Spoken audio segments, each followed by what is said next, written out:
Sylvain et Timothée à l'église des Thessaloniciens qui est en Dieu notre Père. Et en Jésus-Christ le Seigneur, que la grâce et la paix vous soient données de la part de Dieu notre Père et du Seigneur Jésus-Christ.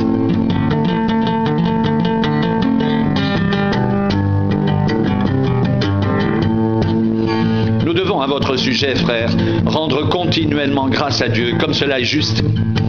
Parce que votre foi fait de grands progrès et que la charité de chacun de vous tous à l'égard des autres augmente de plus en plus. Aussi nous glorifions-nous de vous dans les églises de Dieu à cause de votre persévérance et de votre foi au milieu de toutes vos persécutions et des tribulations que vous avez à supporter.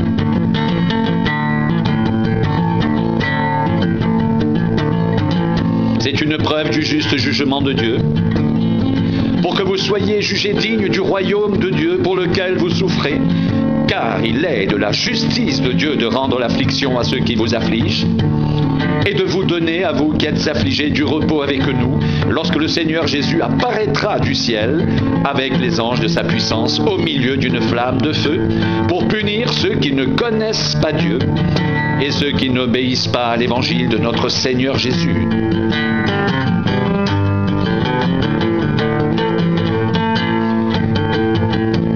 Pour châtiment une ruine éternelle, loin de la face du Seigneur et de la gloire de sa force, lorsqu'il viendra pour être en ce jour-là glorifié dans ses saints et admiré dans tous ceux qui auront cru, car notre témoignage auprès de vous a été cru.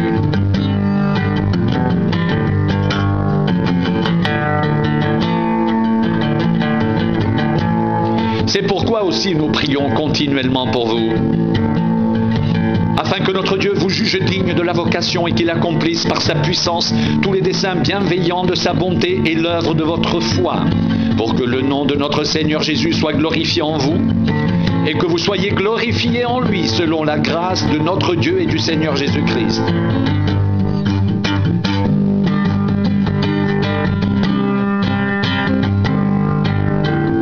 Pour ce qui concerne l'avènement de notre Seigneur Jésus-Christ et notre réunion avec lui, nous vous prions, frères, de ne pas vous laisser facilement ébranler dans votre bon sens et de ne pas vous laisser troubler, soit par quelque inspiration, soit par quelques paroles ou par quelques lettres qu'on dirait venir de nous, comme si le jour du Seigneur était là.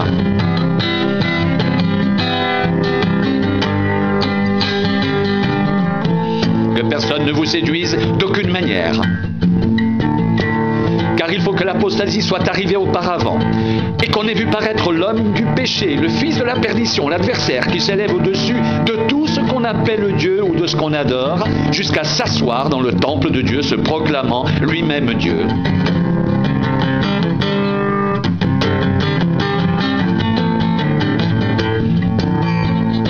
Ne vous souvenez-vous pas que je vous disais ces choses lorsque j'étais encore chez vous? Et maintenant vous savez ce qu'il retient afin qu'il ne paraisse qu'en son temps. Car le mystère de l'iniquité agit déjà. Il faut seulement que celui qui le retient encore ait disparu. Et alors paraîtra l'impie que le Seigneur Jésus détruira par le souffle de sa bouche et qu'il anéantira par l'éclat de son avènement.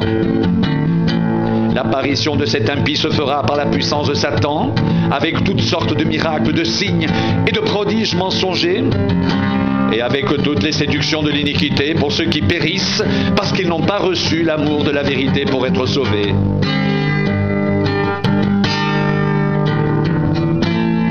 Aussi Dieu leur envoie une puissance d'égarement pour qu'ils croient au mensonge, afin que tous ceux qui n'ont pas cru à la vérité, mais qui ont pris plaisir à l'injustice soient condamnés.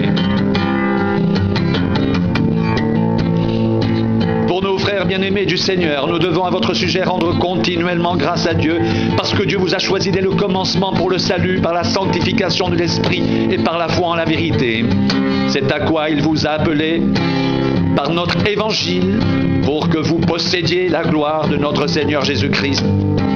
Ainsi donc, frères, demeurez fermes et retenez les instructions que vous avez reçues, soit par notre parole, soit par notre lettre. Que notre Seigneur Jésus-Christ lui-même et Dieu notre Père, qui nous a aimés et qui nous a donné par sa grâce une consolation éternelle et une bonne espérance, console vos cœurs et vous affermisse en toute bonne œuvre et en toute bonne parole.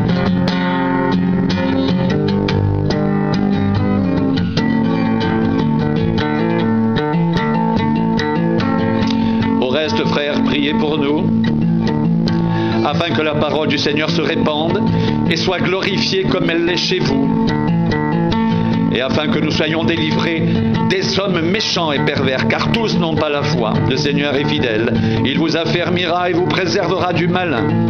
Nous avons à votre égard cette confiance dans le Seigneur, que vous faites et que vous ferez les choses que nous recommandons. Que le Seigneur dirige vos cœurs vers l'amour de Dieu et vers la patience de Christ.